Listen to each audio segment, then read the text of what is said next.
Hello everyone. In this video today, I am bringing you information about 30 church pastors whose children are in ministry with them. 30 church pastors whose children are in ministry with them. And these children are not just in ministry with them, they are in leadership roles in the ministries of their father.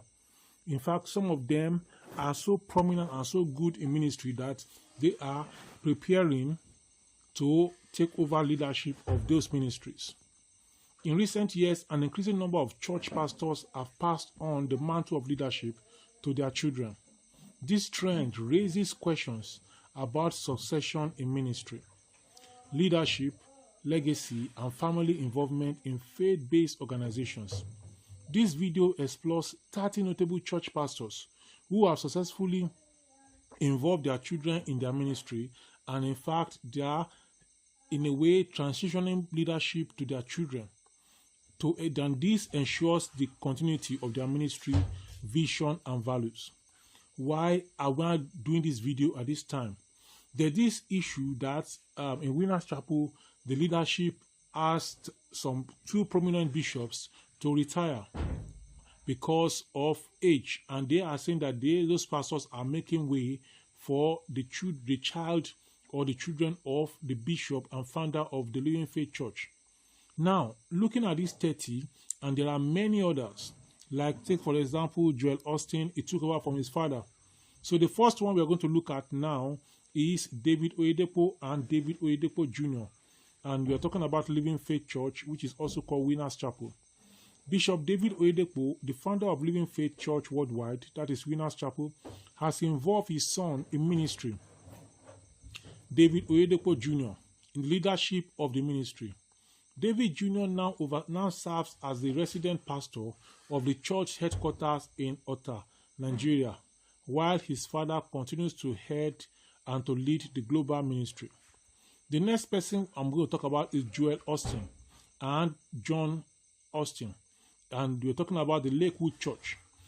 Joel Austin took over the leadership of Lakewood Church in Houston, Texas, following the passing of his father, John Austin, in 1999. Since then, Joel has grown the church into one of the largest congregations in the United States, with millions of viewers worldwide tuning in to his sermons. The third person on the list we're looking at today is Matthew Ashimolowo and Toby Ashimolowo, and we are talking about the Kingsway International Christian Center, KICC. Pastor Matthew Ashimolowo, the founder of KICC in London, passed leadership to his son Toby Ashimolowo in a gradual transition. Toby now holds key leadership roles, ensuring the vision of KICC continues to thrive. Number four, is Charles Stanley and Andy Stanley, and that is of First Baptist Church, Atlanta. Dr. Charles Stanley, a well-known pastor, preacher, and founder of In Touch Ministries, passed on leadership to his son, Andy Stanley, who went on to establish North Point Community Church, one of the largest churches in the United States. Through Andy, though Andy started his ministry independently, he carries forward his father's legacy of biblical teaching and leadership. Number five is Fred Price Sr. and Fred Price Jr. and I'm referring to Crenshaw Christian Center. Fred Price Sr., the founder of Crenshaw Christian Center in Los Angeles, handed over leadership to his son, Fred Price Jr., in 2009. Fred Jr. now leads the ministry, continuing his father's legacy of faith and empowerment. Kenneth Copeland and John Copeland, Kenneth Copeland Ministries. Televangelist Kenneth Copeland, a leader in the world of faith movement, passed on key responsibility within his ministry to his son, John Copeland. While Kenneth still plays a central role, John handles many of the day-to-day operations of the ministry. Paul Adefarasin and Alvin Adefarasin, House on the Rock Church. Paul Adefarasin, the founder of House on the Rock, has gradually brought his son, Alvin Adefarasin, into leadership roles within the ministry. Alvin now helps to steer the vision of one of the most prominent churches in Nigeria. Rick Warren and Matthew Warren, Saddleback Church. Rick Warren, the founder of Saddleback Church and author of The Purpose-Driven Life, has prepared his son, Matthew, for leadership within the church. Though the official transition has yet to take place, Matthew is being groomed to take over his father's responsibilities in the future. David Ibiyome and David Ibiyome Jr., Salvation Ministries. Pastor David Ibiyome, founder of Salvation Ministries in Port Harcourt, Nigeria, is preparing his son, David Ibiyome Jr., for leadership within the growing church network. David Jr. is already involved in several aspects of church administration and outreach. Mike Okonkwo and Uche Okonkwo, the Redeemed Evangelical Mission, TREM.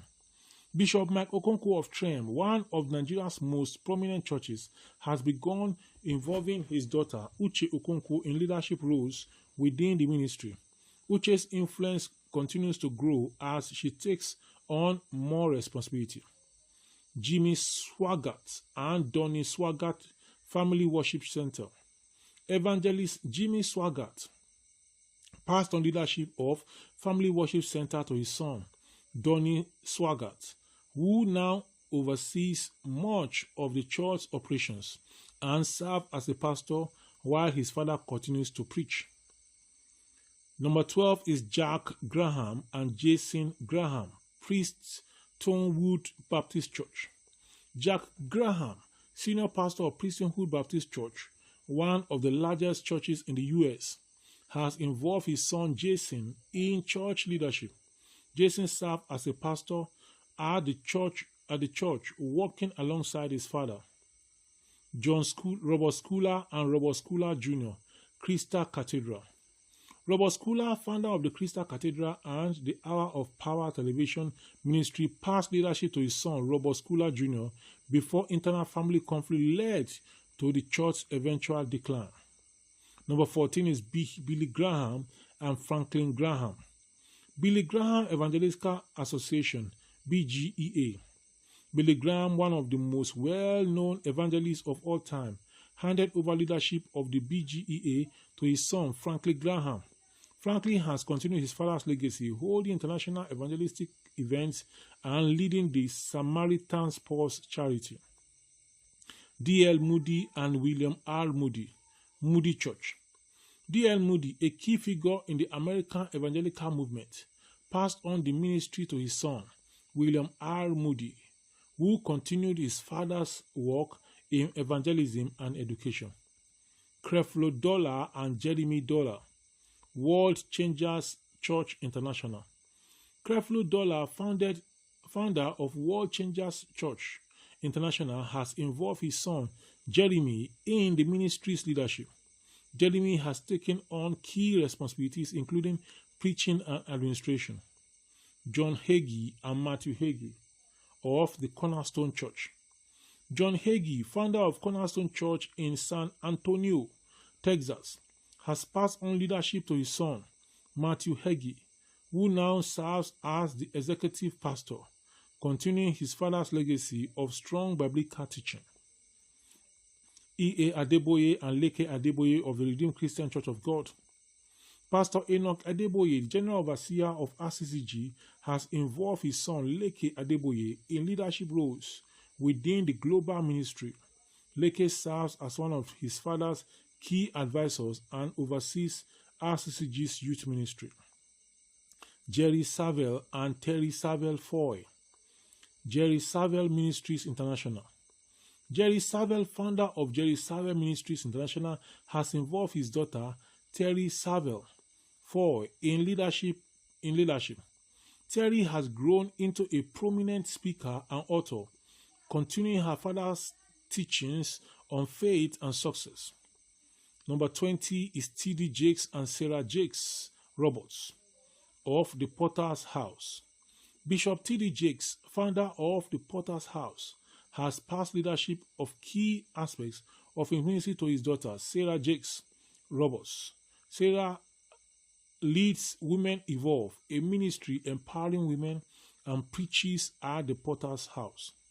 Now, why I'm looking at all this is because of this insinuation that some ministers, they are preparing their children to lead. I stand to be corrected. The children of these leaders have the right to lead like any other individual. And if these leaders and these pastors, these Christian leaders, these bishops, leaders in the house of God can bring up offspring that are also interested in things of God, shouldn't they have the opportunity to lead and to direct? We have so many other leaders that their children do not come near to the pulpit. People are not talking about that, but those that are introduced, that their children have been raised and God have helped their children also to come up, people are talking about them. Let's look at number 21 of these people that are following after their father's footstep in ministry, and their father is preparing them to take over or to also be part of leadership. Number 21 is Charles Neiman and Shannon Neiman of Abundant Living Faith Center. Charles Neiman, pastor of Abundant Living Faith Center in Texas, has involved his daughter Shannon Neiman in leadership. Shannon preaches regularly and oversees church programs alongside her father. Number 22 is Peter Popov and Amy Popov. Peter Popov Ministries. The televangelist Peter Popov has involved his daughter Amy Popov in ministry leadership. She now works closely with her father in the operations of Peter Popov Ministries. Another person is Timothy Keller and Michael Keller, Redeemer Presbyterian Church. Timothy Keller, founder of Redeemer Presbyterian Church in New York City, has involved his son Michael Keller in ministry. Michael pastors Redeemer's Lincoln Square location, continuing his father's legacy of gospel-centered teaching. John MacArthur and Mark MacArthur, Grace Community Church. John MacArthur, pastor of Grace Community Church, has passed leadership responsibility to his son, Mark MacArthur, who now plays a key role in the church operations and outreach. Ed Young and Ben Young, Second Baptist Church. Ed Young, pastor of Second Baptist Church in Houston, Texas, has involved his son, Ben Young, in church leadership. Ben serves as a teaching pastor and oversees many of the church ministries. Number 26 is Mark Driscoll and Zach Driscoll, the Trinity Church. Mark Driscoll, founder of the Trinity Church in Scottsdale, Arizona, has brought his son, Zach Driscoll, into leadership. Zach now plays a prominent role in the church youth ministry. 27 is Rod Parsley and Austin Parsley, World Harvest Church. Rod Parsley, founder of World Harvest Church, has passed on leadership to his son, Austin Parsley. Austin now serves as a pastor, continuing his father's legacy of charismatic preaching. Joseph Prince and Jessica Prince, New Creation Church. Joseph Prince, the leader of and the lead pastor of New Creation Church in Singapore, has involved his daughter Jessica in ministry leadership. Jessica now assists with church administration and youth outreach. Alf Lukow and Alf Lukow Jr., Alleluia Ministries International. Pastor Alf Lukow, founder of Alleluia Ministries International, has involved his son, Alf Lukow Jr., in ministry. Alf Jr. assists with preaching and administration, preparing to carry on his father's legacy. Sunday Adelaja and Perez Adelaja is number 30. And the ministry here is Embassy of the Blessed Kingdom of God for All Nations. Sunday Adelaja, the founder of one of Europe's largest Pentecostal churches, has involved his son, Perez Adelaja, in leadership roles. Perez assists with preaching and church management, following in his father's footsteps. I've brought all these, talking about these pastors who have successfully involved their children in their churches and in their ministry to limelight today. The reason is because it is good that our children follow after our footsteps. As more pastors transition leadership to their children, the impact of these ministries is likely to continue to grow for generations to come. So, if even when the children take over the ministry, there are still many others in the ministry that are supporting the child of that pastor, because the child alone cannot carry on the ministry. So let us be guided, and those that their children are not in ministry, or even the children of some pastors and church leaders that are wayward, we should pray for them that God will bring them also into the ministry so that they can be involved and they can be genuinely saved, and they should be genuinely interested in the ministry and in the work of God that their fathers are doing.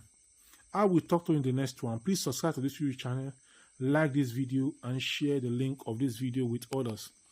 The next video that is popping up by the side is the next you need to see from this channel. Bye for now.